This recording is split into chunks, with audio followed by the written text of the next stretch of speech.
The good old Grateful Deadcast, the official podcast of the Grateful Dead. I'm Rich Mahan with Jesse Jarno, exploring the music and legacy of the Grateful Dead for the committed and the curious. Ladies and gentlemen, fellow Deadheads, welcome to Season 6 of the good old Grateful Deadcast. I'm your co-host Rich Mahan. As always, thank you very much for tuning in.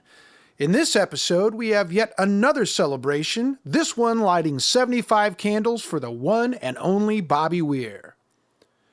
Head on over to dead.net/deadcast and check out all of our past episodes, including the complete seasons 1 through 5, and you can link from there to your favorite podcasting platforms so you can listen where you like to listen.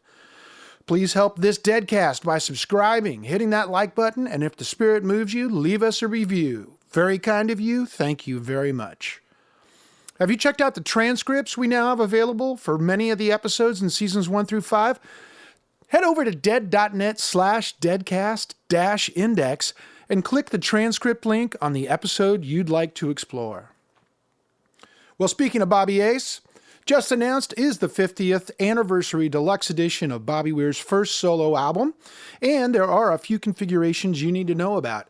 For this new collection, Bobby remixed the original album, and he pairs that with a new live version by Bobby Weir and Wolf Brothers, recorded earlier this year at Radio City Music Hall, featuring the Wolfpack, with special guests Tyler Childers and Brittany Spencer. Our own Jesse Jarno even wrote the liner notes. There will be a 2-CD version, as well as a custom high roller pearl white vinyl release, available exclusively from Dead.net, both with a release date of January 13th, 2023. A black vinyl version will follow on February 3rd. You can pre-order any and all of the Ace releases and some cool Ace merch over at Dead.net. Thanks to everyone who has left their stories over at stories.dead.net. We are now asking you to share your stories of serendipity, miracles, and the most unbelievable, craziest stories ever told. Share those stories at stories.dead.net, and you just may hear yourself on the Deadcast. Well, the Grateful Dead returned to cinemas worldwide for the 2022 Meetup at the Movies. This year features the previously unreleased concert film from April 17, 1972, captured at the Tivoli Concert Hall in Copenhagen, Denmark. Join us to celebrate the 50th anniversary of the Dead's legendary Europe 72 tour with this epic show in cinemas for 2 nights only on November 1st and November 5th. Tickets are on sale at meetupatthemovies.com. What would our musical world be like without Bobby Weir? In this episode, we celebrate all things Bobby as he celebrates his 75th birthday. Rather than looking back, in this episode, we will focus more on what Bobby's doing now and how he got where he is today. Let's hand this baton over to conductor Jesse Jarno.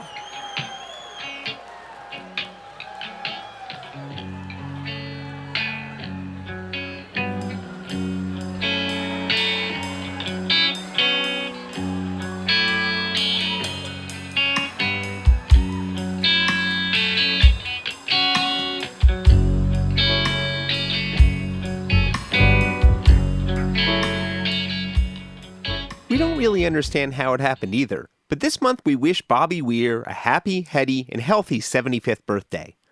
Like a lot of things in the Grateful Dead world, it came on pretty gradually.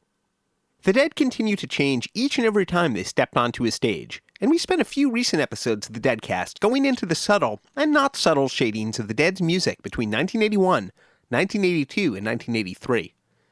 And though the Grateful Dead officially disbanded in 1995, it was never in question that Bobby Weir would continue that mission, continuing to change every single year and then change some more. Today, to honor Bobby Weir's 75th, we're not going to so much offer a career overview as go deeply into what Bobby Weir is doing now at 75 and how he got here. First thing I remember knowing was a lonesome whistle blowing and a youngin's dream of growing upright. On the freight train leaving town, not knowing where I was bound. No one could steer me right, but Mama tried. That was from the brand new album, Live in Colorado, Volume 2, by Bobby Weir and the Wolf Brothers. the second of 3 new releases from Bobby & Co. featuring his expanded Wolfpack. That is, counting the live disc of Ace 50 coming in January, but not counting the concerto that Weir just debuted with the National Symphony Orchestra this October, and which will perhaps be coming to a classical venue near you sometime soon. Perhaps the most ambitious project of Weir's entire career.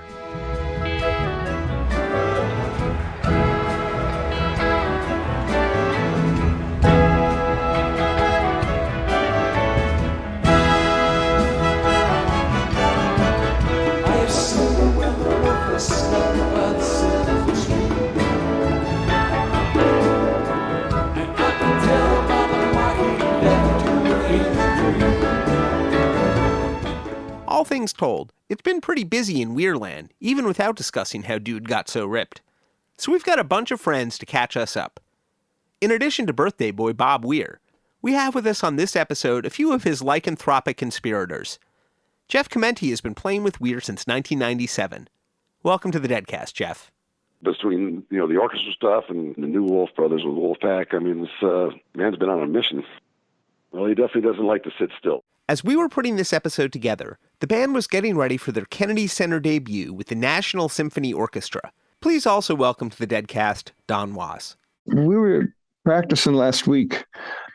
I might have been while we were playing in the band, in fact, but I was just thinking he never, when he was 20, could have imagined that he'd be 75 and playing these things with the National Symphony Orchestra. And that it would work, that the songs would have the gravitas to endure for decades and to be treated in such a different fashion and still resonate. The idea of combining Grateful Dead music with an orchestra has been around for a long time. Up the buffalo, been thinking, you got to mellow slow, it takes time to pick a place to go, and just keep trucking on. Robert Hunter's lyric, "Truckin' Up to Buffalo," refers to the first stop of the band's spring tour in 1970, where Hunter joined the group on the road. There, the Dead performed with the Buffalo Philharmonic under the direction of influential composer Lucas Foss. Bobby Weir. That was illuminating. That I don't remember all that much of what we were doing, what we did with them, but we got these little Fender amplifiers, got them special for the gig. They were little Fender Princeton reverbs, and they're practice amps, and they're still way, way, way too loud for a symphony orchestra. If you turn it up to where you're actually getting some tone out of it, it's way too loud. In part because Owsley Stanley had been busted with the Dead 6 weeks earlier in New Orleans and confined to California, there are no recordings of the Grateful Dead's first and only attempt to play with an orchestra. Dead scholars have assembled a fair bit of coverage of the event, which we've posted links to at dead.net/deadcast. Though the event wasn't successful enough to repeat, classical and orchestral music continued to hover around the Dead's music for years. Classically trained bassist Phil Lesh often spoke of creating orchestral music around Dead motifs. The very first performance by the surviving members of the Dead, following Jerry Garcia's death, was at the San Francisco Symphony, performing Space for Henry Cowell, with conductor Michael Tilson Thomas.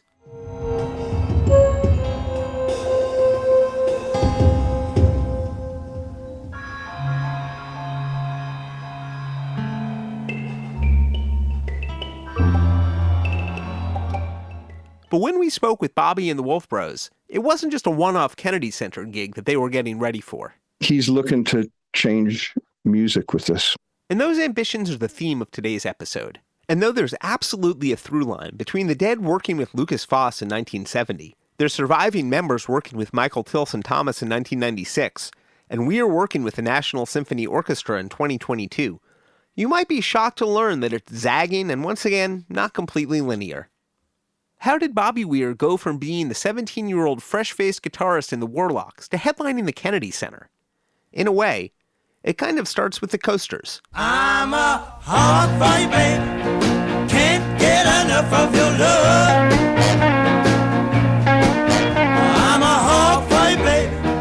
Can't get enough of your love. When I go to sleep at night, that's the only thing I'm dreaming of. In September 1965, The young band The Warlocks was booked into the Inn Room in Belmont, just north of Menlo Park, playing 5 sets a night, 6 nights a week. Early in the run, for the first set every night, they served as backing band for Cornell Gunter, leading a version of the Coasters, who also brought a rhythm guitarist named Terry. According to Dennis McNally's Long Strange Trip, Weir watched Terry so closely that he not only learned the chords, but absorbed unconsciously how to cue a band with the neck of his guitar as a baton. It was an important vocabulary lesson of sorts, the first piece of a language Weir is now speaking with the National Symphony Orchestra. One little piggy ate a pizza. Yeah. One piggy ate potato chips. Yeah. But this little pig is coming over your house. He's gonna nibble on your sweet lips. 'Cause I'm a pop fight baby. Can't get enough of your love. By the time Weir recorded his solo debut, Ace, in February 1972, which we discussed at length in our last episode, he had enough of his own songs to alternate with Jerry Garcia and Pigpen. When Pigpen stopped touring with the band that year, the Dead shows became structured around Garcia and Weir alternating song picks. Ace was also the first time Weir directed a session, which included not only his bandmates in the Dead, who acted as backing musicians, but horns on a few tunes, and a string section on Looks Like Rain. To repeat a short bit from last time,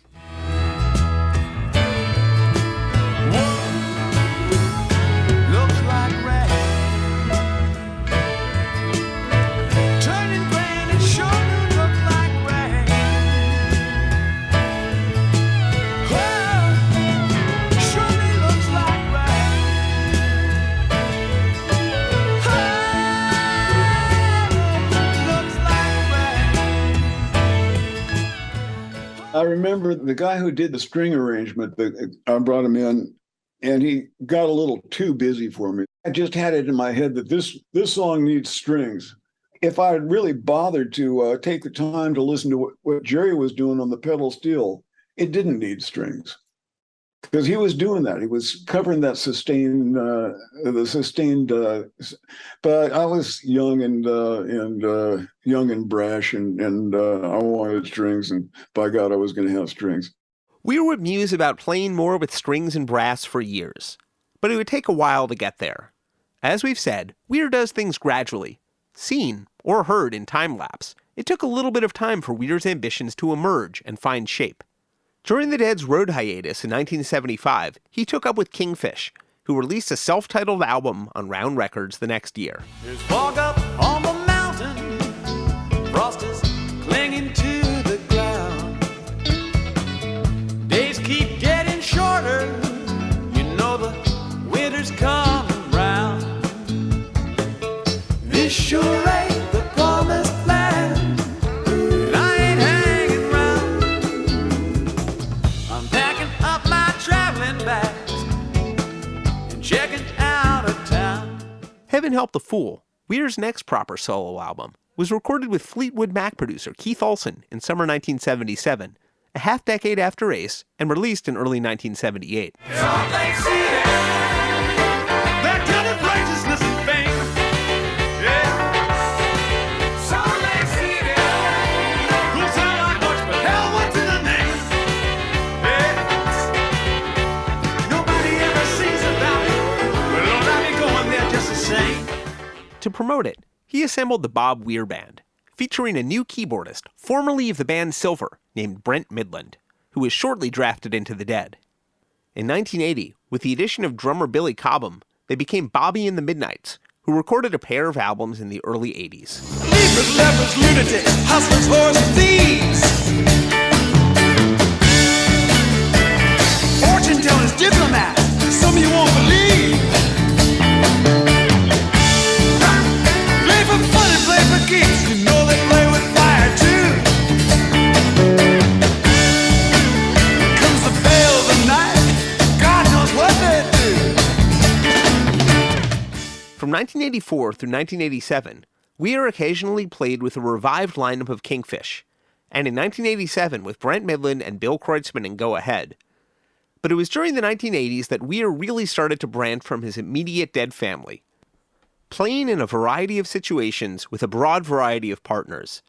The heads at Jerry Bass have done an extraordinary job mapping the varied world around Jerry Garcia, but I hope that a group of Weir scholars endeavors to do the same someday with the junior dead guitarist. And it was in 1988 that Bobby Weir found his longest-term musical relationship outside the Dead. What fixation feeds this fever? As the full moon pales and climbs, am I living truth or rank deceiver? Am I the victim or the crime? Am I the victim or the crime?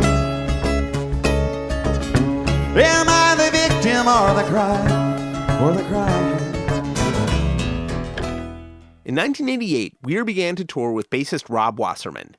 That was from their archival album, simply called Live, recorded mostly during their first tours together. Wasserman would pass away in 2016, but would provide a cosmic bridge to the topics of today's episode. In this era, Weir's musical world blossomed. If you're drawing maps of the Bobbyverse and how it connects to other musicians, consider this 1989 performance on the NBC television show Night Music, where eclectic music producer Hal Wilner paired Weir and Wasserman with Screamin' Jay Hawkins and underground New York art weirdos Bongwater, featuring original Yo La Tengo member Dave Rick, plus the vocal group the Pussy Willows, to perform, naturally, You Don't Love Me Yet by the 13th Floor Elevators.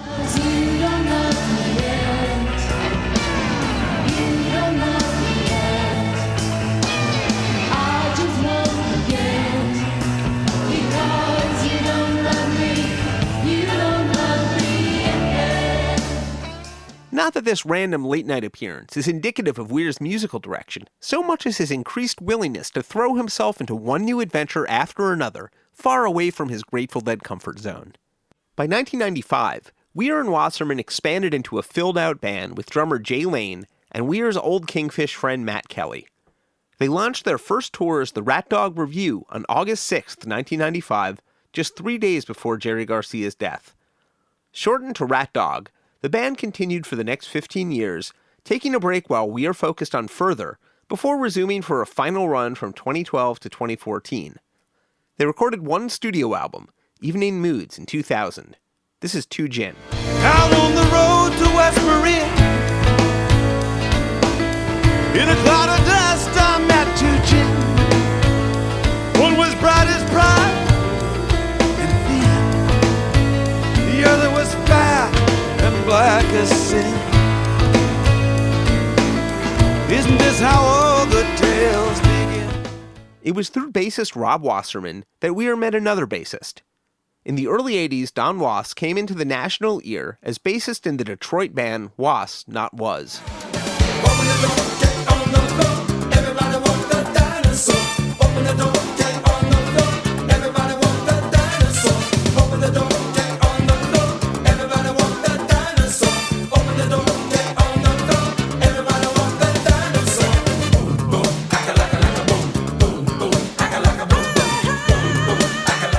But that blossomed into a career as an in-demand Grammy-winning producer, working with Bonnie Raitt, the Rolling Stones, Bob Dylan, Willie Nelson, Roy Orbison, Lucinda Williams, and a pretty bow-tie-spinning discography of others. In the early in 1990, Rob Wasserman introduced us.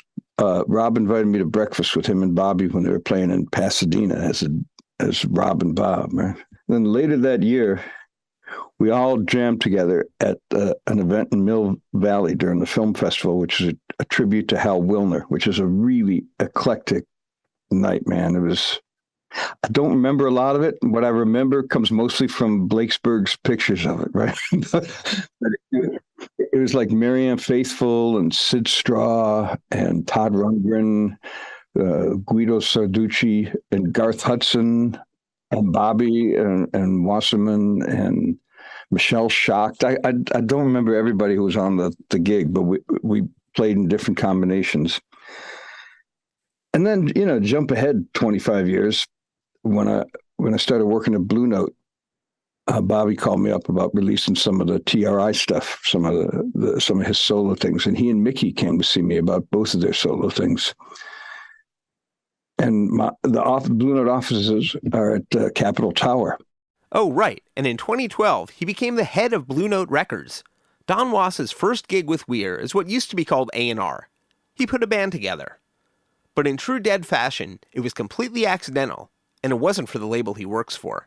And downstairs in Capitol Studios, John Mayer was working.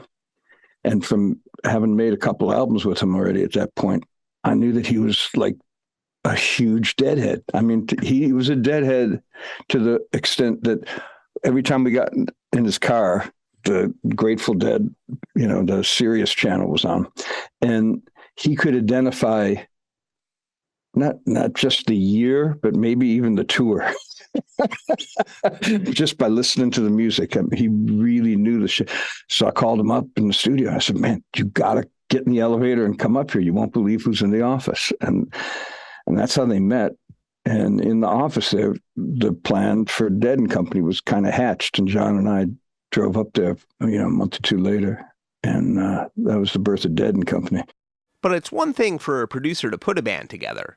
It's another to actually hit the road. And we just stayed in touch. He called me like in 2018. And he said he had a dream that Rob Wasserman came to him in the stream from the other world, from the other side. And he said, the reason I introduced you to Don in 1990 was because when I'm gone, he's supposed to be your bass player.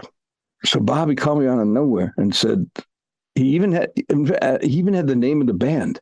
They said it was all from this one dream. It was supposed to be called the Wolf Brothers, and it was supposed to be a trio with him and me and Jay. So he said, you want to do it? I was like, fuck yeah. So I asked him for 6 songs, and I checked into the Bowery Hotel in New York, and I just woodshedded these 6 songs for a week. Nothing, man. I closed everything off. All I did was sit in the hotel room and play.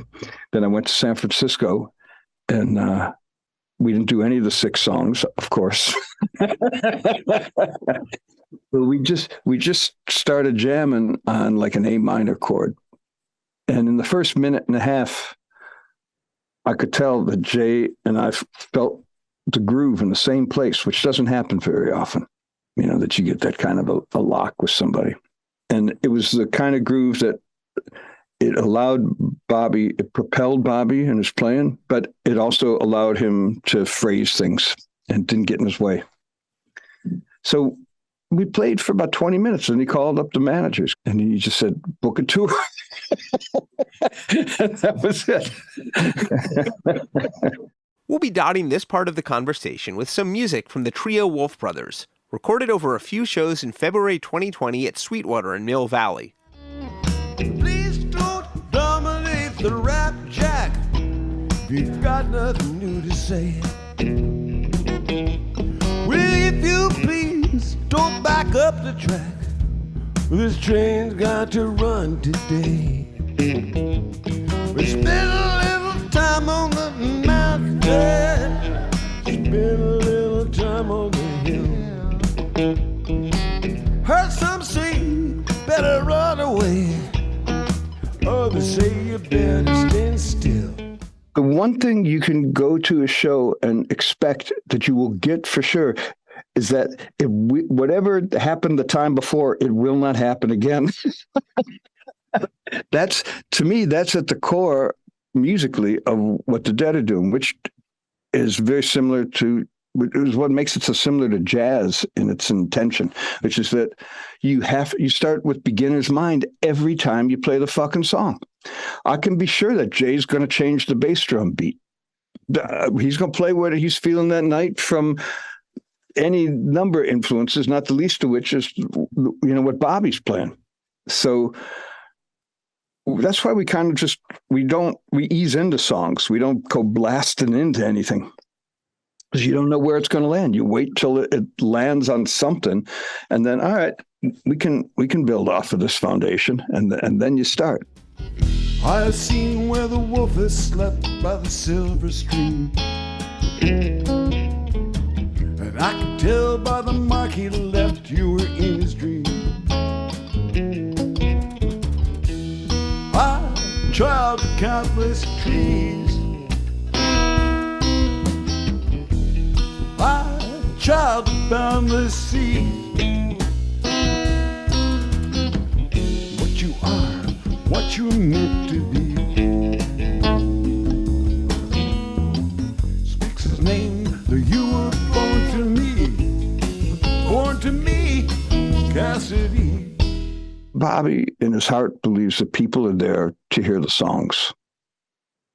And he wants to inhabit those songs honestly every night. He's a storyteller, and he becomes the characters who are the protagonist of every song. Or not necessarily the protagonist, but the narrator in every song. He becomes that. And like any great artist, that means you do it differently every time. So, but he's got to have the freedom to phrase a line the way he wants to. There's mosquitoes on the river. Fish are rising up like birds.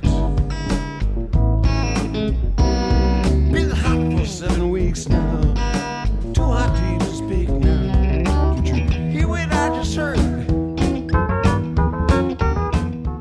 That was February 15th, 2020, a night Jeff Chimenti sat in. The other singers, my favorite singers are people like Willie Nelson or Bonnie Raitt or Frank Sinatra. Did you ever try to sing along to a Frank Sinatra record? No matter, next time you're driving, sing along to That's Life or something.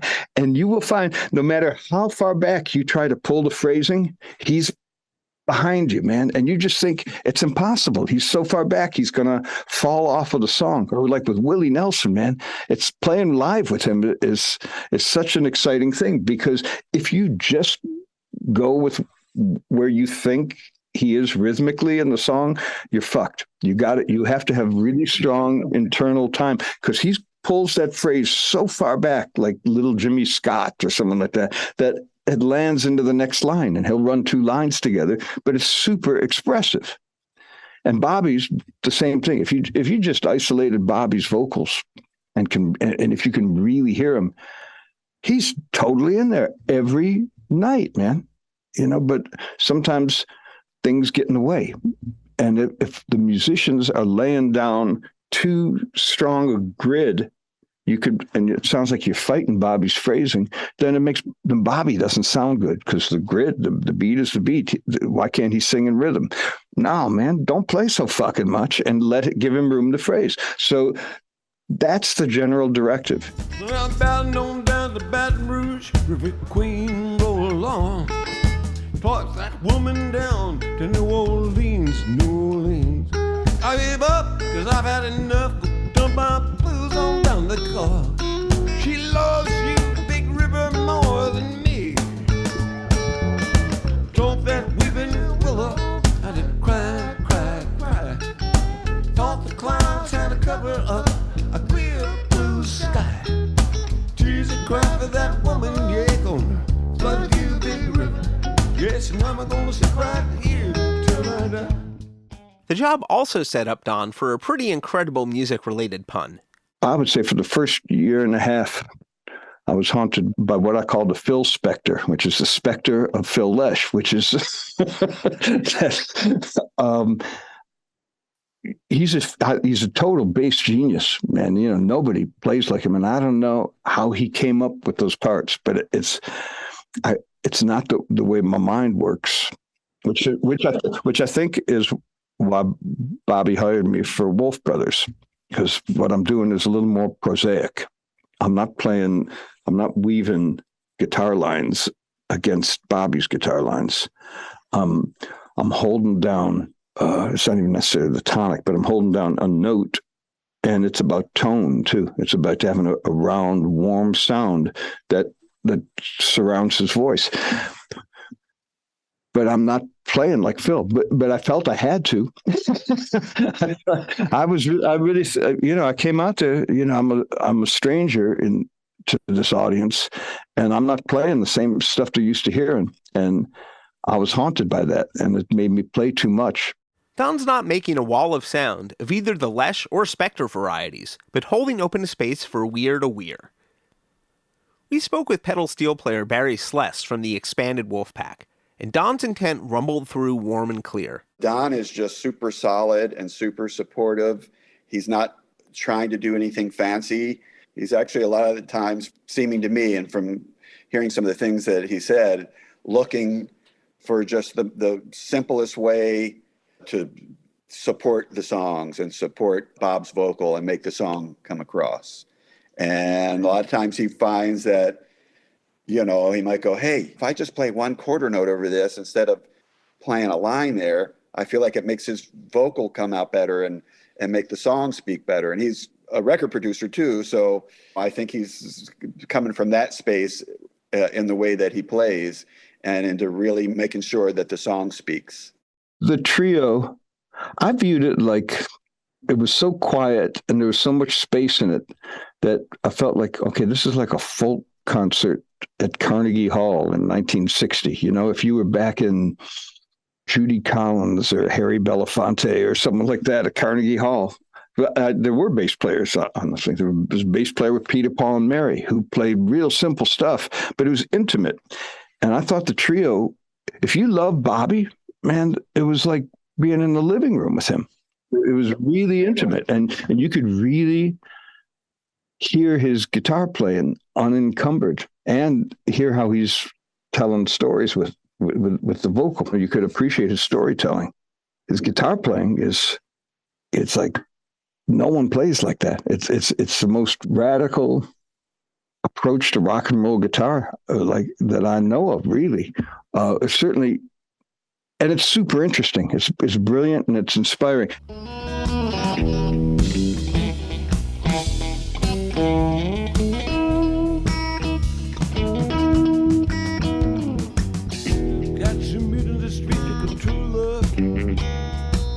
The time they're sitting and crying at home. One of these days, then they better be going out of the door and out of the street alone. For people who aren't musicians, I would say that playing in a band is like being in a conversation. You listen and you say something and people respond. And now you can go to a party and there may be conversations that bore you. I used to have to go to a lot of parties. You know, I got 3 grown kids now, but I can't tell you how many parties I was at where parents were saying, oh, you know, we just applied to USC and blah, blah. You want to slit your wrists at these parties. You're getting some conversations that you just don't want to be in, right?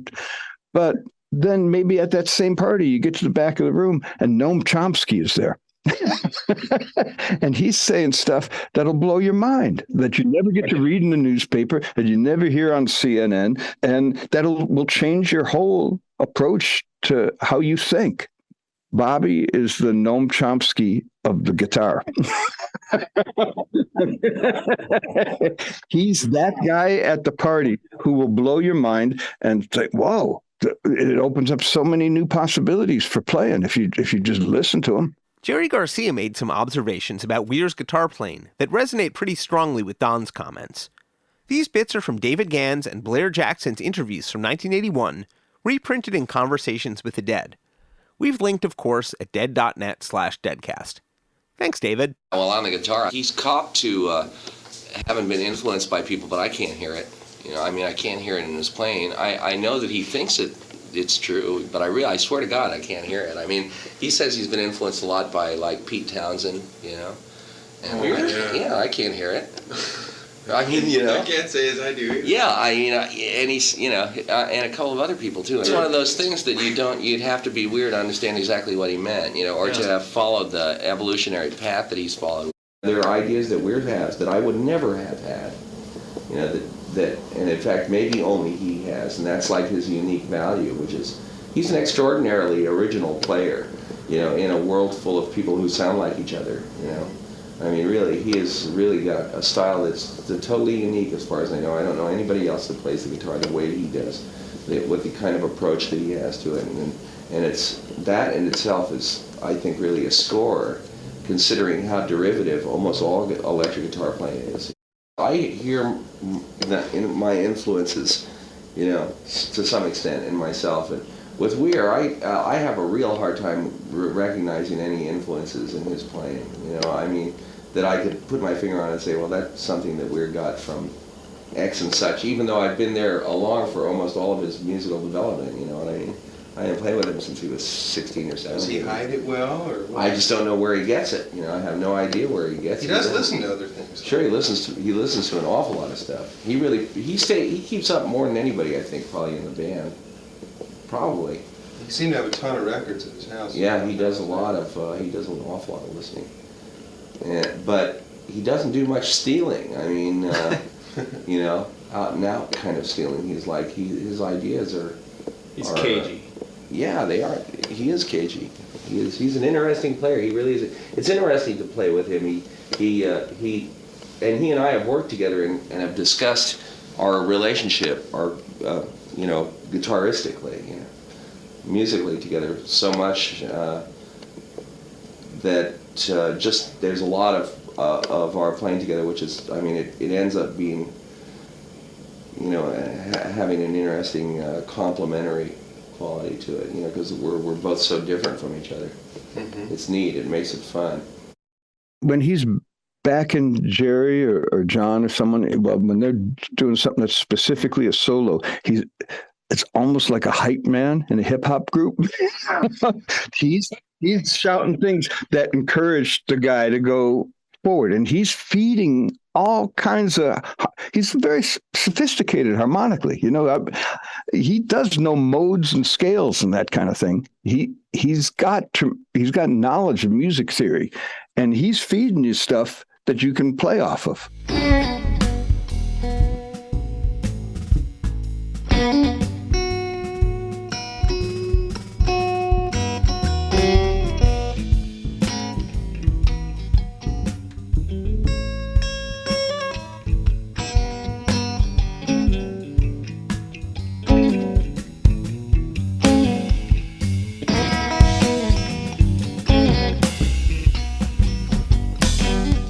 For Don, it was a wondrous new world in many ways. I wasn't coming in with a lot of preconceived notions. I think that was refreshing for Bobby. And the whole thing really kind of blew my mind. I wasn't quite prepared for it. First, the most incredible thing is the exchange of energy with the audience. It's a hand-me-down. The thoughts are broken. Perhaps they're better left unsung. Well, I don't know. Don't really care. Let there be songs to fill the air. The audience is really unique. The audience, I can see the faces, man. I can see what they respond to. I see them reacting to songs. For me, the nights that we get to play Ripple as an encore, which is like every 4 or 5 nights, when I see the audience, I see people hugging each other and crying and all singing along, and I still, after all this time, I still get choked up every single time by how much that means to people. You can see it a little bit with the Rolling Stones. I don't even know how many Rolling Stone shows I've been to, but you experience that, but not on that level as a Grateful Dead audience. Ripple in still water, where there is no pebble tops, no wind to blow. Reach out your hand. If your cup be empty, if your cup is full, may it be again. But then the pandemic hit, and the road closed itself to what was essentially still a new band. A lot of people who were able to stay home during the lockdown took on new projects. Some people learned to bake bread or knit. We started a podcast. Bobby Weir worked on his long game to change music. During COVID, we couldn't get out and play, but we were going nuts. So I used to drive up there like every other weekend. We just jam, just to play, just to keep our fingers moving. We go to TRI. And at some point, it was like, well, let's invite Jeff to come play. Let's do something a little different. And then Jeff came and played, and it felt great. It was like really great, man. You know, because the conversation between Bobby and Jeff and Jay has got some deep history to it. And they go in real deep together, the three of them. That elevated the game considerably. Jeff Chimenti jumped from the Bay Area jazz scene into Rat Dog in 1997 and has played with Weir in numerous projects since, including Further, The Dead, and the 50th anniversary Fare Thee Well shows. His musical papers surely contain a deep meta-history of Weir's career. Getting into Rat Dog and so forth and moving on into The Dead and all through the years, I was constantly writing charts and as the repertoire expanded. So I got a couple of healthy-sized books of charts, and I just keep with me just in case, you know, because sometimes you haven't played something for a long time. So let me take a little look at this again real quick. But obviously you've internalized pretty much all of it, so that frees it up even more for improvising or whatever. I mean, it's just like you can kind of forget about like having your face buried into music and let the ears take over. Oh, I was definitely going to recordings and stuff, and then a lot of times I had to figure out, okay, which recording do I reference? Because things always change too. Or it could be a combination of, just say, if I was listening to one song and then try to find like 4 different versions of it, and then see what's going on, and then pull that stuff out, see where, you know, are we still living here or not, or, you know, because stuff had changed. Coming back to play with Weir, he discovered Bobby had some new moves. It was just him, Don, and Jay. He had to cover a lot of ground. So it's just, I think it really expanded. I mean, he's just got this whole new vocabulary going on, and it's really cool to, you know, watch happen and hear happen. And Bob likes to view this as, you know, he wants to be like an old R&B soul band. An old R&B soul band with a pedal steel guitar player. Yeah. He's got to have a twist. I mean. And then we were trying to think of another instrument. Didn't want to do the regular formula, but pedal steel seemed cool, and we called Greg Lease, started coming up and jam. But it was just a jam. And then we thought, man, this is really good. Why don't we do some live streams from here? And so we did this series of live streams. Pedal steel guitar player Greg Lease is one of those names that shows up everywhere once you start looking at album credits. I recommend his work with jazz titan Bill Frisell. I'm an enormous fan of the pedal steel guitar and think it's a brilliant decision to have a pedal steel be the only other guitar in a band with Weir, carrying a flavor of Jerry Garcia's playing while rarely locked into signature parts. Especially in this 10-piece configuration, there's a lot going on. So much of the time, there is no soloist per se, even though people, if you listen to their isolated tracks, you would say, oh, that's a pedal steel solo. Oh, wait, Jeff's playing a solo on the piano. But it's just lively conversation. So it becomes a little more, the lines become blurred. When the band hit the road in summer 2021, resulting in the 2 Live in Colorado albums, Lease was replaced by Barry Sless, who's been playing on and off for years with David Nelson, Phil Lesh, and many others. He took up the pedal steel in the mid-90s.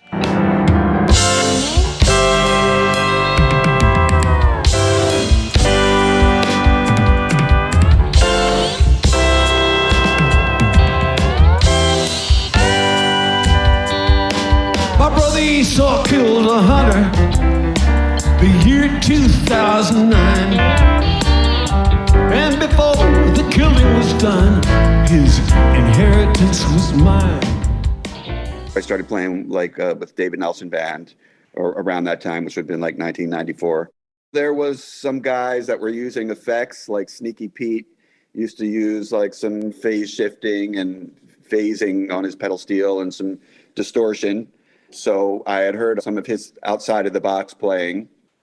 So maybe that might have given me a little idea like, hey, you know, there's potential here to get outside of the box.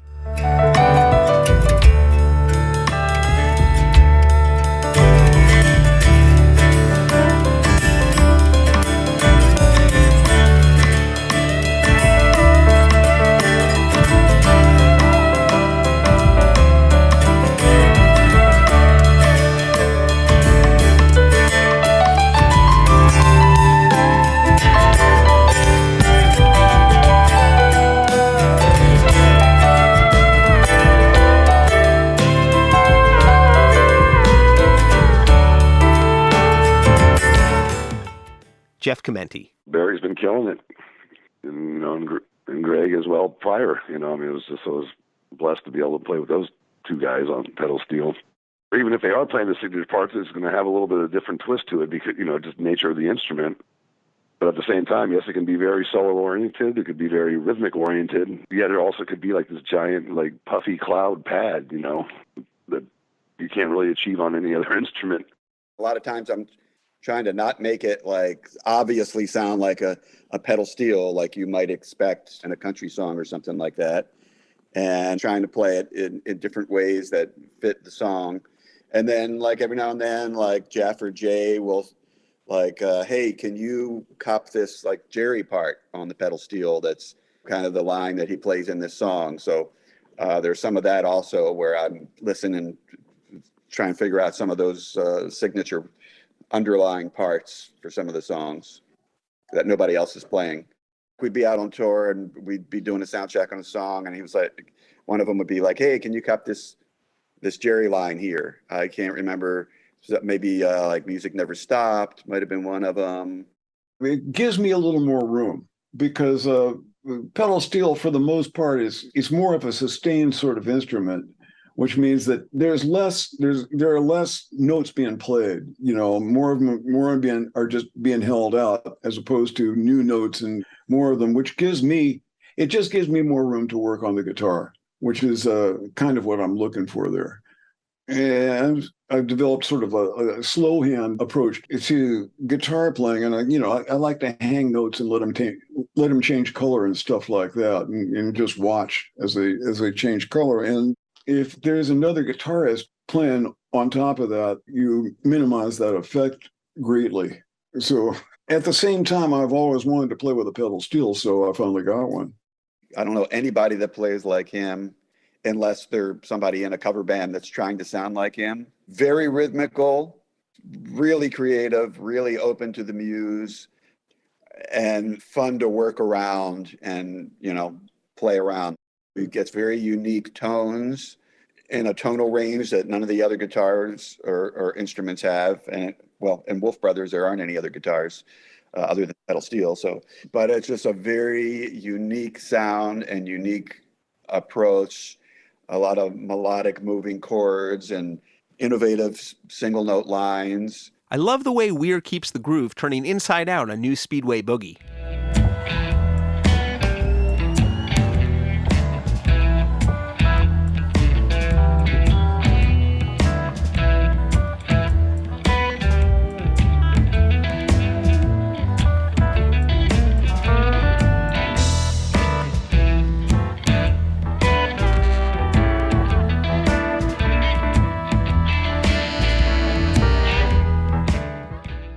My upbringing is more from the jazz world. My understanding of harmony and theory and stuff like that was a big benefit for me moving into this.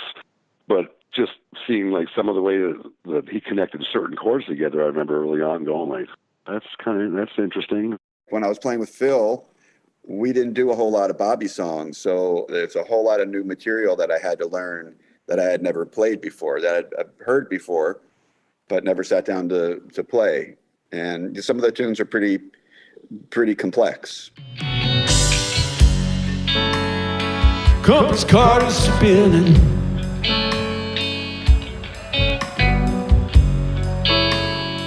Help is swinging to and fro.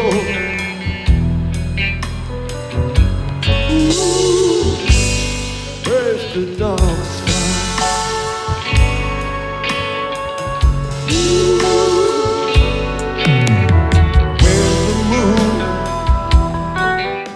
Lost Sailor, Saint of Circumstance, might be a few chords in there.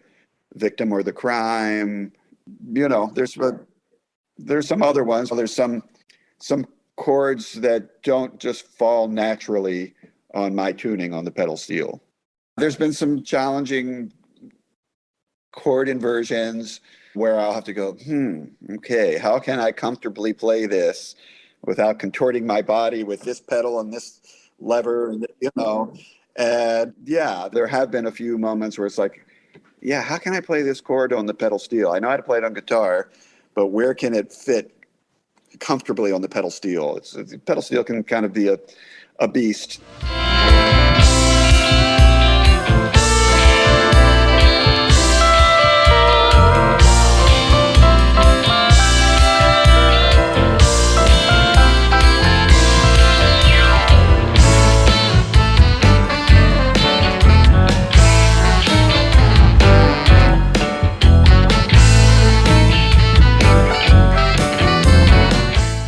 It's almost as if Lost Sailor and Saint of Circumstance are rites of passage in Weir's band. Especially first charting out some of the first stuff. I think like Sailor Saint might have been like one of the first things I had to chart out in Rad Dog. And it was just like, whoa, like, man, this is like beautiful. I mean, like, but this is like very, I don't want to say adult, but it was adult, She searched for the sun. And the rain falling down and down, rain falling down, rain falling down, rain falling down, rain falling down. Oh, what's left of my reason? Oh, these are my blues. I keeps me being increasing, but all He said, yeah, learn Lost Sailor, Saint of Circumstance. We'll try it tomorrow night. Tomorrow night. Those songs are really fucking hard, man. And I know when I got to Saint of Circumstance, well, I was trying to learn it. I write it out. And it's a primitive kind of chart that I make, but like just a chart where at least I could keep track of odd bars and when there's an odd time signature change. And I remember when I was trying to break the code of Saint of Circumstance, I was actually mad. Like, why did he have to put all this shit in it? But once you learn it, man, once you internalize it, it's genius, man. It's all there for a reason. And these songs, they roll off your fingers like melted butter. It's so easy to play. There's so many ideas you can have. There's an infinite amount of approaches. They become, I remember after the first tour that I did with Bobby, with Wolf Brothers, when we got together the second time, I remember the first time we played Lost Sailor, I had the same feeling I have when I see an old friend. Man, it was really good to see that song and play those changes again. And I missed it. I've never experienced like a friendship with a song.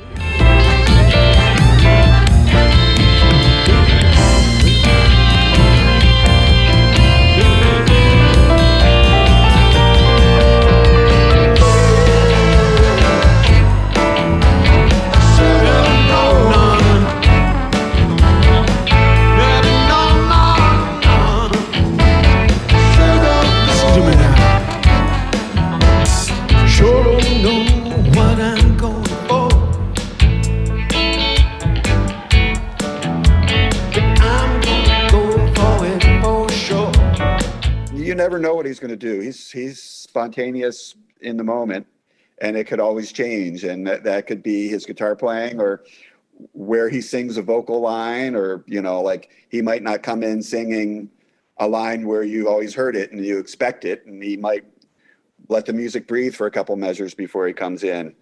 And that could be different every night. And the same goes for his guitar playing. And he's soloing more in this band than I've heard him solo before. And it's really cool because he has a really unique approach that's just distinctly Bobby. Nobody else solos like that. And then some of the rhythmical stuff borders on soloing too. It could kind of be chordal soloing with single note lines thrown in, but can work against somebody else that's soloing at the same time. We're all trying to give each other space, and especially Bob's been soloing a lot more, which has been great. He's been killing it. And just watching him, he's growing all the time still. I mean, coming out with new stuff, and when he's playing, it's like, whoa, where'd that come from? And I just love him just in everybody as a musician. I think, the learning aspect of it never ends if you let it. And so you're constantly searching There are Weir solos all over the Live in Colorado albums.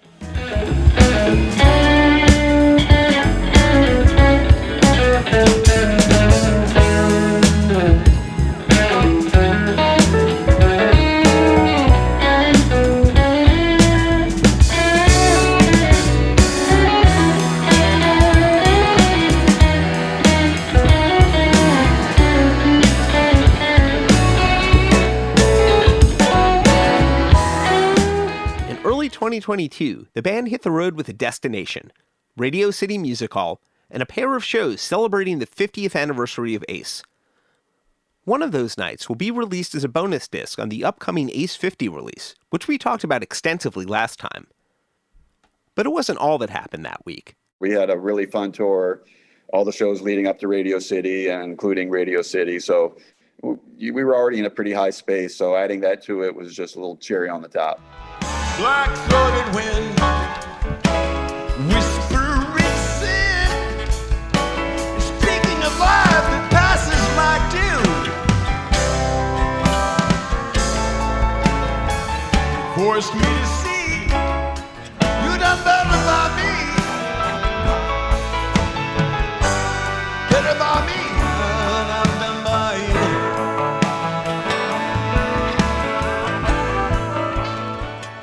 Really, the only preparation is we did a rehearsal in New York at a soundstage before we set up at Radio City, and we had some of the guests come in. Two of those guests, Tyler Childers and Brittany Spencer, can be heard singing on Ace 50. But the music they made with another guest isn't out just yet. The towering jazz bassist Ron Carter, who played with Miles Davis from 1963 to 1968, which alone is enough to make him an all-timer. Don is the president of Blue Note Records, and maybe his relationship with Ron was just artist and label president in the past. I think it was cool for him to meet in the space of both of them being players. Don was super stoked to have him there. When it first came up, I was like, seriously? Because obviously, I was familiar with him most of my life. And I was just, first I was wondering, how did this happen? And is he really going to come? And then get confirmation he's coming. Not only to the gig, he's coming to the rehearsal. I was like, oh my God. I was really excited, obviously. And it was just, but he was, God, such a nice gentleman. And obviously, look, you can't say enough about his playing, obviously. So it's just, it was like kind of the epitome of what you thought he would be, everything you thought he would be, and more. The rehearsal, which is recorded, he also did other one.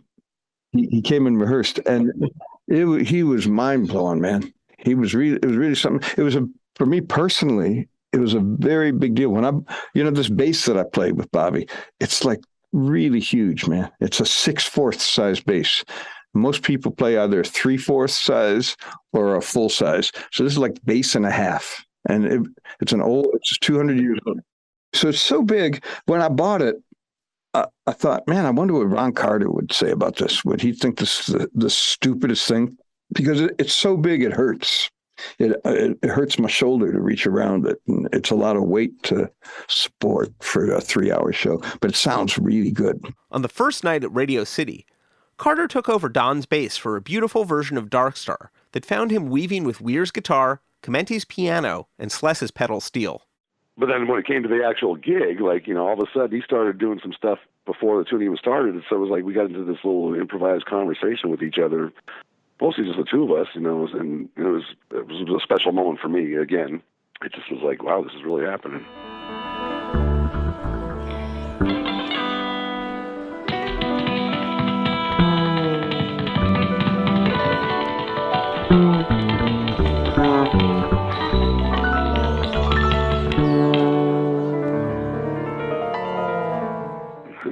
Then we got into the tune, and of course he killed it, and and his whole approach of orchestration and with the bass, and it just was really incredible.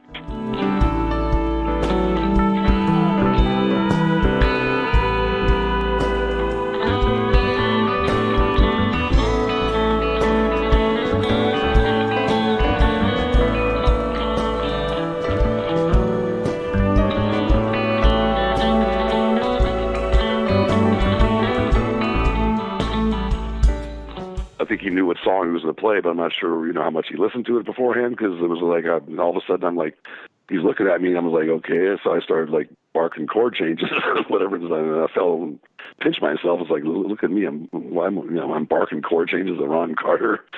Like, give me a break. We did Dark Star, so there's a lot of room for improvisation there, and something that he's well acquainted with. So it was kind of a good fit in that there was plenty of room for us to stretch and go in any direction. And having his voicings there were really cool and great to play off of.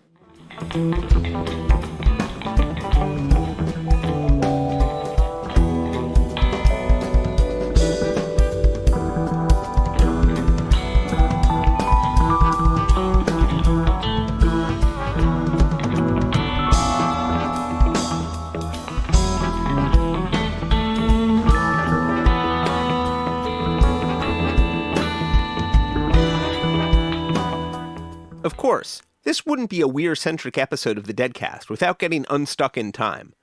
Another part of Bobby Weir's story in 2022 has a slightly different arc, rooting in a different project that began life a dozen years ago.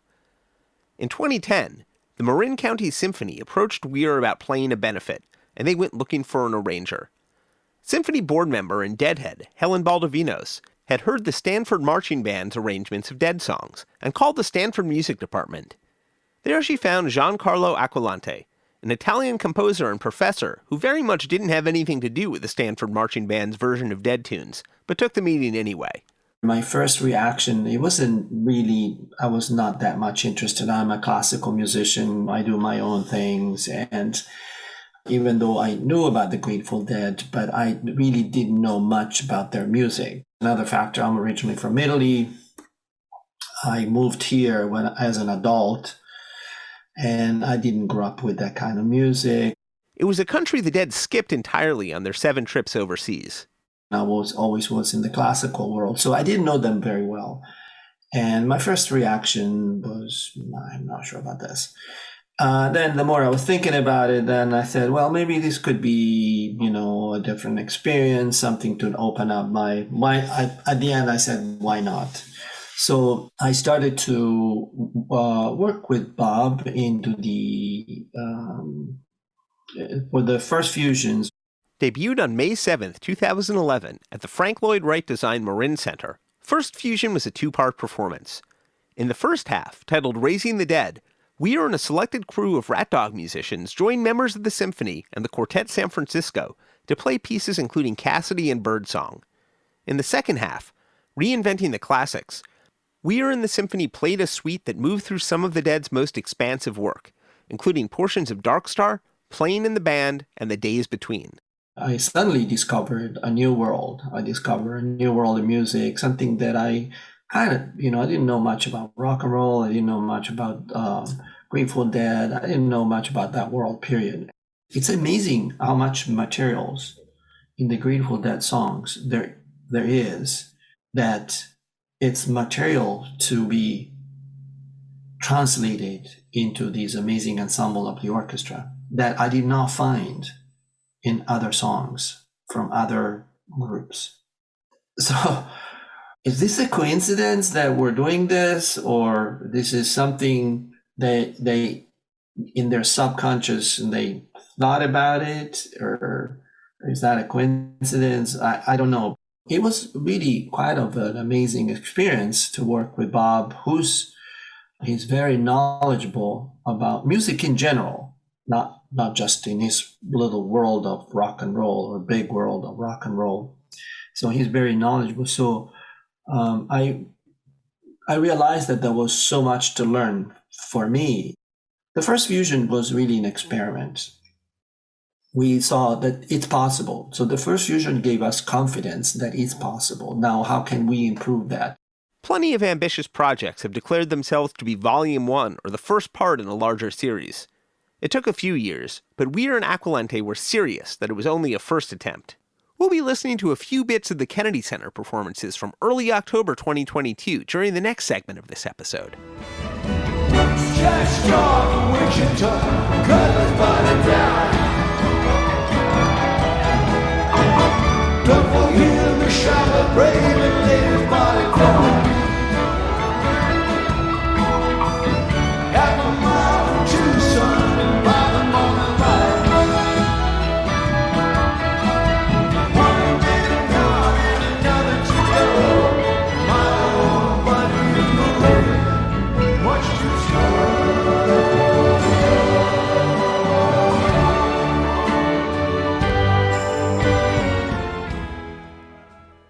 far more than first fusion, Bobby and Giancarlo hope that this will lay the groundwork for a long-running project that can move from orchestra to orchestra. Improvisation was not part of the first fusion. Improvisation was a crucial aspect in classical music. So in the Baroque time, I'm thinking about the basso continuo. I don't want to go into the details, but the keyboard players was always improvising on some what we call figure bass. They had some numbers similar to what you say sheet cymbals today, like the jazz players, they have C minor 7 or D minor 6, and then they improvise over those symbols. In the Baroque time, there was something very similar to that. So improvisation is nothing new to classical musicians, and in particular to composers. Composers were trained to improvise their instrument, mainly the keyboard, because it's like improvisation is like brainstorming. So you sit at the piano, you kind of play, you fool around, and it could be structured or not, but it's a way to get ideas. Basically, it's the equivalent of brainstorming. My first composition teacher, that was a crucial training. So improvisation for me was nothing new, but I always did it in the classical world, which today is kind of unusual. So it's unusual for classical musicians. That idea of improvisation is kind of lost, even among composers.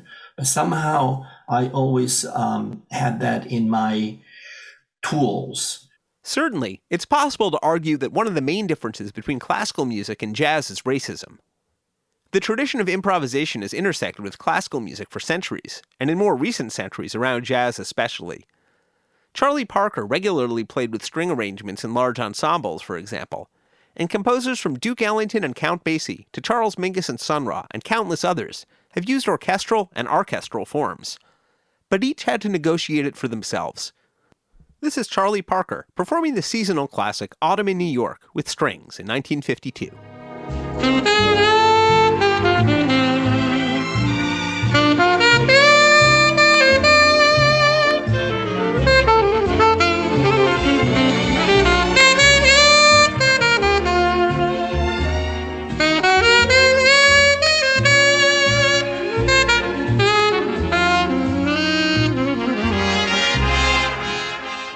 That was more of a jazz rhythm section backing up strings than an orchestra, but something of how jazz and orchestras sometimes combine. But conversational music in the Grateful Dead tradition is something else. We've been struggling on how do we preserve that idea of improvisations, which is a crucial part of the Grateful Dead music. What makes them special in a way, what makes them these songs to be transformed and different and renewed every time they play it. So how we translate that into an ensemble that notoriously does not improvise. Bob and I, we've been sort of banging our head and how we're doing. So he has some crazy ideas, and I say, Bob, this is not possible.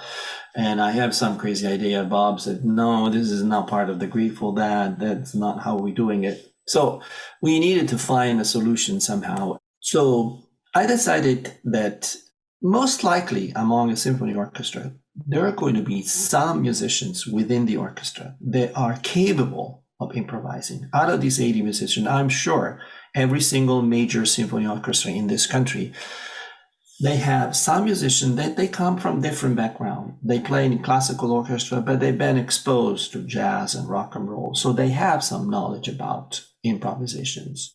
So we're going to leave to the conductor sort of to invite or to ask who's willing to take those sections to improvise.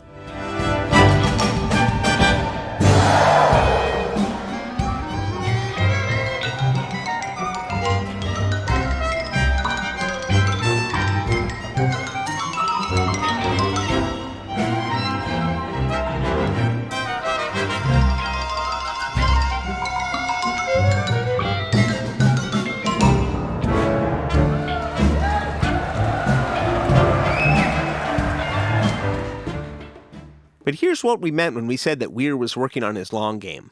We knew all along that we were going to do this.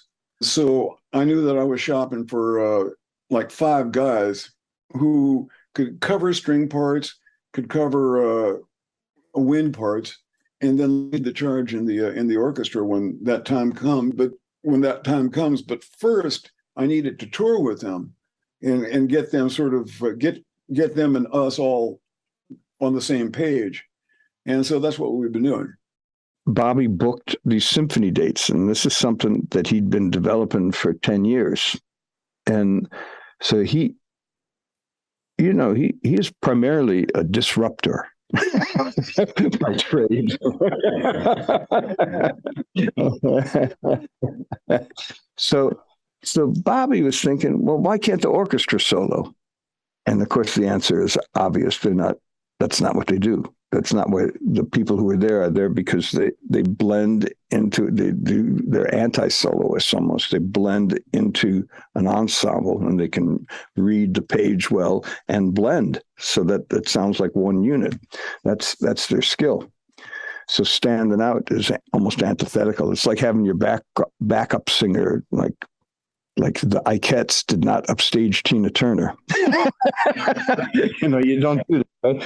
But he thought, all right, well, I get that, but why don't we put some ringers in the sections? Let's take a cello player who can solo. Let's take a violin player who can solo. Let's take a brass guy. So we auditioned 5 different categories, right? And it was for the symphony shows so that people in the orchestra could solo. And we picked these 5 guys and it was kind of cool. So they started doing these live streams with us because it added some other element. And at times it was chaotic and sounded more like Sun Ra than the National Symphony Orchestra. But we liked that too. So then we started getting away from the written orchestrations that were planned for the symphonies, and they started arranging parts. But it just kind of grew. It wasn't by design. And then we took it out on tour, and it was pretty nice.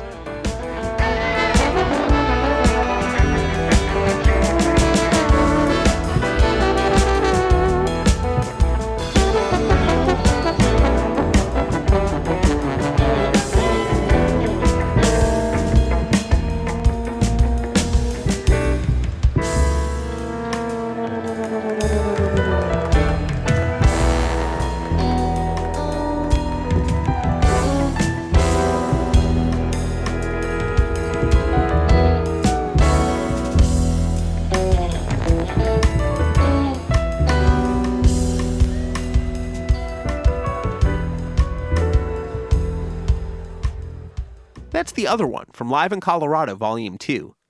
It's actually the members of the Wolfpack who've taken on the challenge of writing the charts for the band, rotating arrangement duties amongst themselves. But integrating the Wolfpack is only one part of it. One of the projects that we're working on is getting a symphony orchestra to improvise. And that's a pretty major challenge. But we have a number of techniques that we're going to employ to do that. But they all involve having a little crew of people that we travel with who we can then seed into the into the orchestra, and they can sort of lead the charge in the improv sections. And for the time being, they're going to be the guys who are going to be leading the charge on the improvisation. At some point, we've got some more advanced techniques that will get entire sections improvising of one voice, but that's going to take a little doing and maybe some iPads and stuff like that. But for now, just those guys we'll seed them into the orchestra, and they'll see what they can pull out during the extended sections of the concerto. We'll see what they can what kind of magic they can make. They're all players who have played in orchestras, but can also solo and have worked, like I think Mads, the viola player, worked with Stanley Clark. And they all do other things, One of the ringers they're bringing along is Jeff Chimenti. I'm a little concerned at having a piano involved, and Jeff is a great player, but that's, he's got 2 hands. That's a lot of notes. And you have to think that kind of stuff through when you're working with, 80, 90 pieces. I've done symphony stuff before, but the unique thing about this approach is that normally it would be the symphony accompanying the band, the standard scenario. But this is more like we're actually accompanying the orchestra. So they're taking lots of spaces to where it's like orchestra only, soloing and stuff, and having their own solo sections, and then may trade back and forth, or then it becomes us, we're improvising in there. We're going to figure this out too, because it's going to be ever evolving.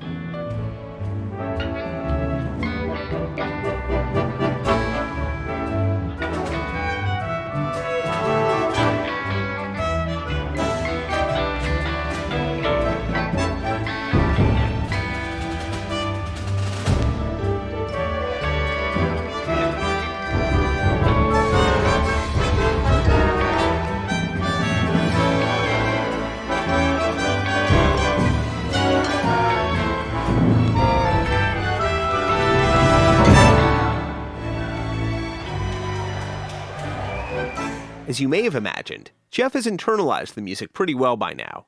Even with the symphony stuff, I'm not actually looking at music per se. I'm looking at written roadmaps, but I got my own notes on there, and for cues or this or that, because otherwise I'd be flipping pages through the score really fast if I had to read it. I got them down to where I'm looking at one page per song, but I made detailed notes. We're bringing Jay, but we're bringing Jay with two kits. One of them is a very, very quiet kit. I rode back from DC a number of years back, and the guy sitting next to me on the flight was Tony Bennett's drummer. I just heard him the night before at this benefit that we did there, or a gig we did there, and he was telling me all kinds of tricks that he uses to quiet down a kit. A rock and roll trap drum kit, all by itself, unamplified, is twice as loud as an entire symphony orchestra. And so we've had to go through some hoops to quiet the band down and still have guys feel like they're leaning into the music. Like I say, a rock and roll drum kit is twice as loud as an entire symphony orchestra, unamplified. And you just got to do something about that, or the symphony players will just get up and leave. They all have dB meters on their music stands, and they have to protect their ears. You don't get a second chance. They'll get up and leave if it gets too loud. So we have to quiet the band down, or there's no point in even trying to play with an orchestra. And so we've done that. We've put a lot of work into it. I'm not sure that you'll be able to hear from the audience the fact that I'm playing through minimal amplification, but I'll be playing through minimal amplification, and the piano will be acoustic. You'll be hearing it acoustically, and I don't think there's going to be much. Well, it depends on which kit Jay is playing, because if he plays his regular kit, it's really, really quiet. But that might still be too loud, in which case we're also bringing electronic drums, which are pretty good these days. As arranger, Giancarlo Aquilanti is handling air traffic control. We reserved some sections in these orchestrations where this pattern is repeated, and every single instrument has what we call the chords. I inserted the chords like a jazz musician will have. They have these charts with chords and symbols, and among the orchestra player, I'm sure there's someone who understands exactly what that means. In the National Symphony, it might be the trumpet player. In some other orchestra, it might be the clarinet player. And so the result, it will be completely different each time we play those songs.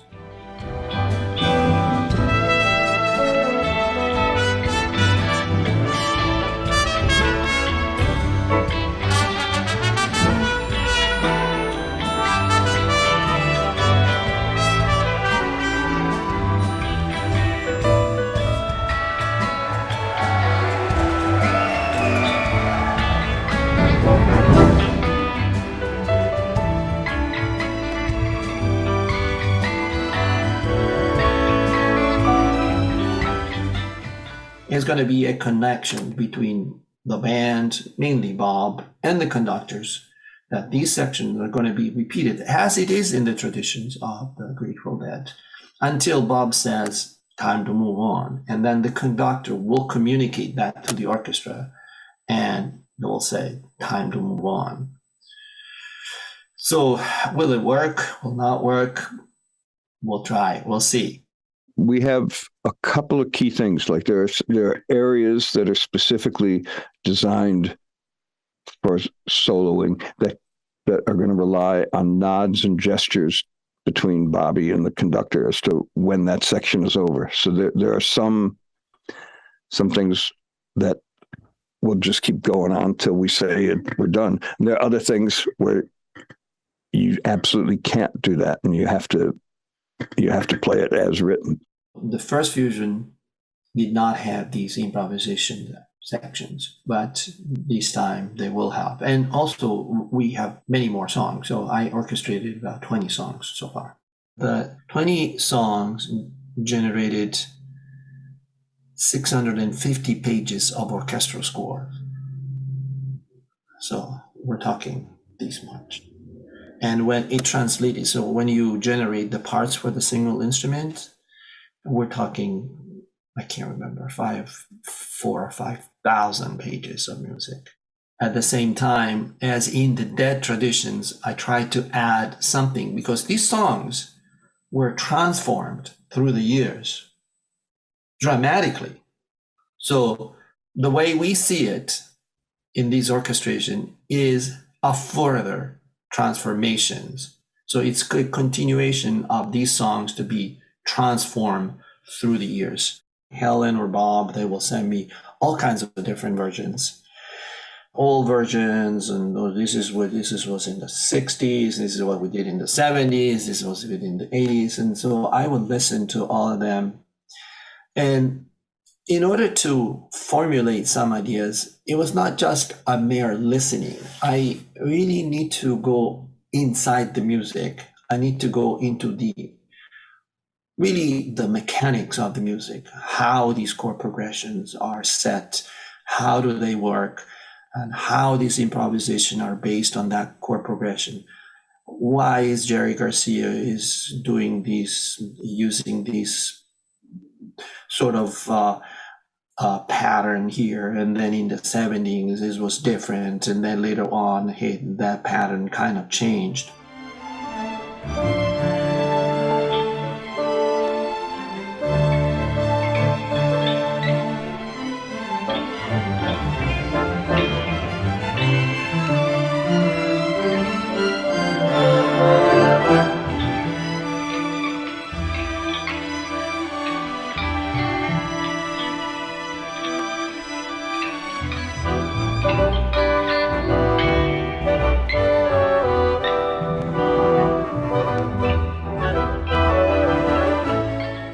So with all the respect for any person knowing the music of the Grateful Dead, I really was not just listening and say, oh, this is a beautiful song, I really like it.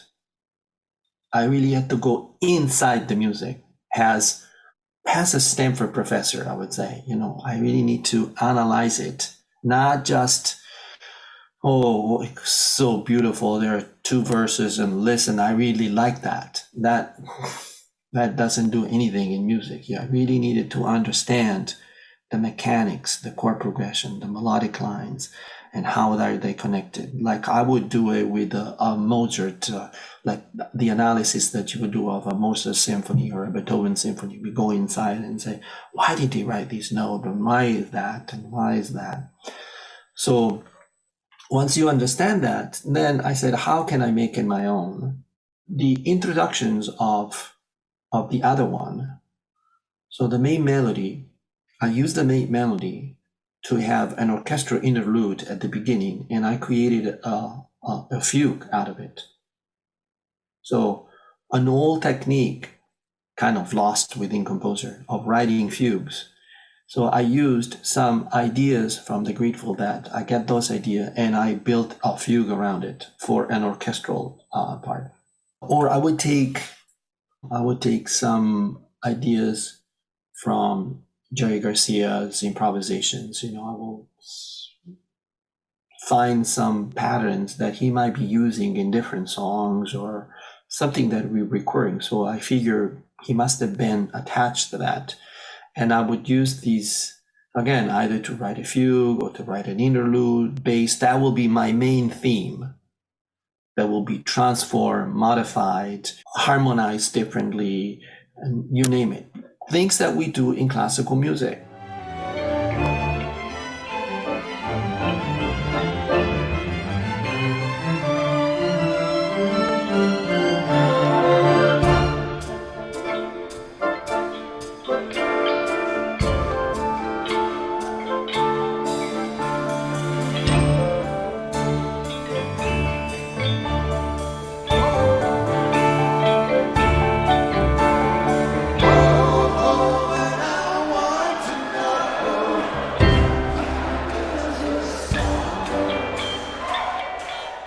How does the song go? They've been trained that way. The band trained the audience in a certain way, and they follow it. Now, that songs evolving into something else is expected. They don't want to hear the song the same way. If they play 3 concerts, they want to hear, and they play the same song those 3 nights, they want to hear it differently. That's how the Deadhead audience has been trained. And that's now, it's a feature of the band. We need a lot of rehearsal, and more than the orchestra can give us. We get 2 days with them in DC. So the arranger made these MIDI files for us of synthesizers playing all the parts, but at least it enabled us to get concrete versions of the forms of the songs. Because the one thing that's really different, certainly at this stage of the game, is the verse has to start at a bar 72, not 73, not 83, not 52. So like with us, when Bobby starts singing the second verse, that's when we start playing it. But we can't do that with an orchestra. So that required a lot of rehearsal. And I'm really impressed with Bobby's work ethic and learning these arrangements and being able to stick to them. That required a tremendous amount of discipline and a whole lot of work, and he's worked really hard at it, much harder than I have, because no one's going to notice if I miss. The way we rehearse, I have MIDI files. The computers generates the MIDI files of these orchestrations. So that's what we have for now. We don't have a real orchestra to rehearse, and so they were playing over these melodies. So I had to stop them and I say, guys, here you really need to play softer, because there is the English horn and the bass clarinet using some ideas that I took from Jerry Garcia's, and I used it here because I think it fits, and it's Dark Star. So I'm using this low clarinet, I'm using the bass clarinet, I'm using the English horn because it's a dark sound. So you need to respect that. That needs to bring out, because it's like bringing Jerry Garcia's soul alive again here. So that's how I envisioned all these orchestrations. He really wants to disrupt the tradition, some traditional aspects of the orchestra, and introduce improvisational elements. It's not without precedent. In the old, hundreds of years ago, orchestras would play pieces that weren't necessarily finished because the composers were still alive, and they would improvise. If the composer hadn't gotten to the end, but they were trying out a piece, they'd just figure out a way to get out of it. So there's some historical precedence for it. But it's really not done in modern times. But Bobby's got this whole thing involving iPads for the whole orchestra and color coding.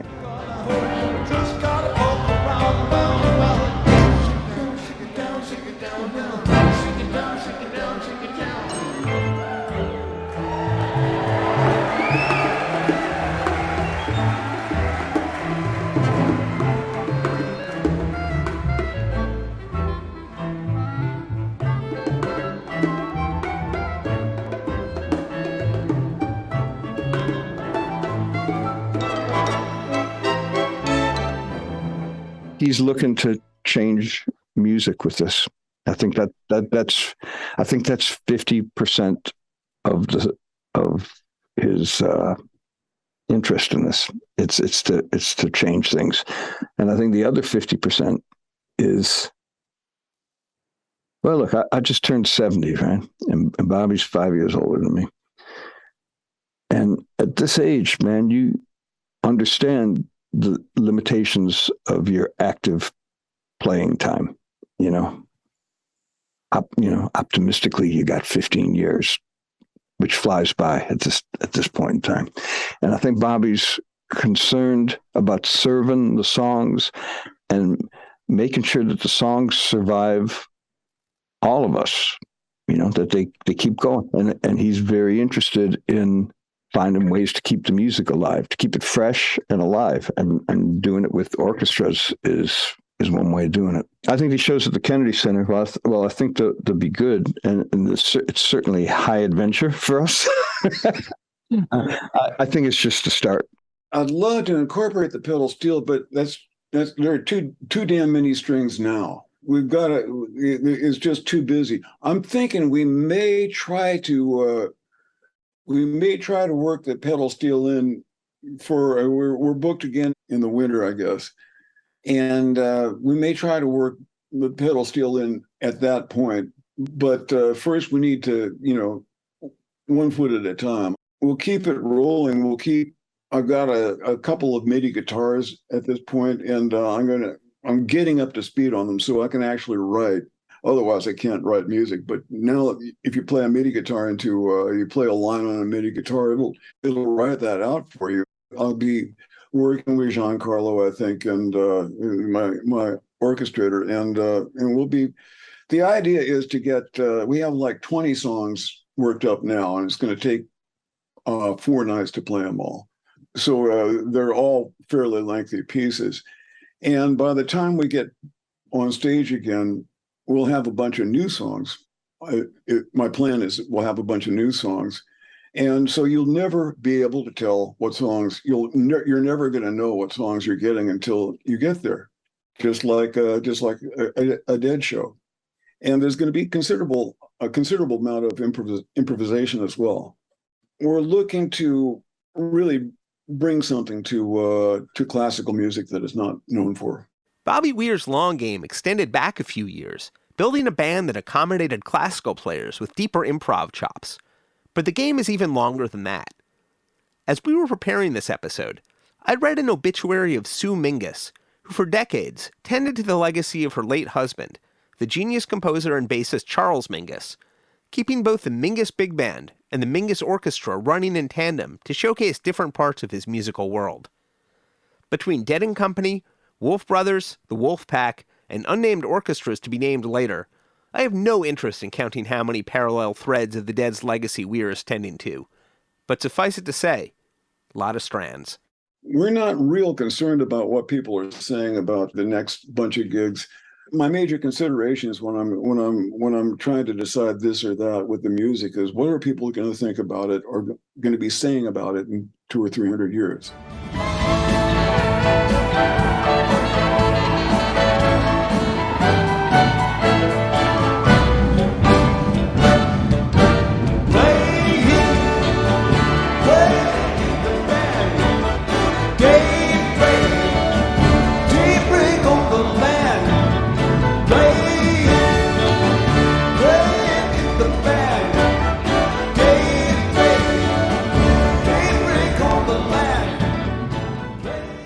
We'd like to thank our guests in this episode, Bobby Weir, Jeff Chimenti, Don Was, Barry Sless, and Giancarlo Aquilanti. Extra special thanks to friend of the Deadcast, David Gans, for contributing audio from his interview archive. Thanks very much for tuning in. Don't forget to like and subscribe, and keep your tour stories coming by recording yours over at stories.dead.net. Executive producers for the good old Grateful Deadcast, Mark Pincus and Doran Tyson. Produced for Rhino Entertainment by Rich Mahan Productions and Jesse Jarno. Special thanks to David Lemieux. All rights reserved.